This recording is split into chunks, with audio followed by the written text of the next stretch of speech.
લક્ષ્ય ન્યૂઝ, એક નજર, એક લક્ષ્ય। ધારી તાલુકા ભાજપ સંગઠન દ્વારા સ્વદેશી વસ્તુઓ અપનાવો અભિયાન અંતર્ગત ધારીના દરેક વેપારીઓ સાથે મુલાકાત કરવામાં આવી હતી।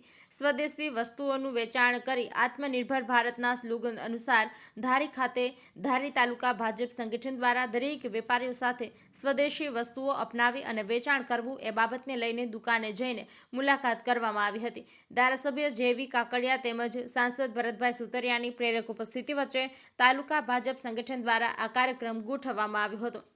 ટીનુભાઈ લલિયા, અમરેલી। આજે જે જીએસટીનો ઘટાડો આવ્યો છે તે માટે અમે વેપારીને મળવા ધારીની બજારમાં દુકાને વેપારીને મળી અને એનો શું લાભ થાય છે એની જાણકારી અને એને જાણકારી ન હોય તો જાણકારી આપી છે તે માટેનો આ ધારી સિટીની અંદર કાર્યક્રમ હતો। તે અમારા ધારાસભ્ય જેવીભાઈ, અમારા જિલ્લા પંચાયતના ભૂપતભાઈ, આમ તો સંગઠનથી લઈને બધા કાર્યકર્તા સાથે મળી અને આજે અમે બજારની અંદર વેપારીને મળવા નીકળેલા છીએ। જેવી કાકડિયા, ધારાસભ્ય ધારી બગસરા ખાંભા।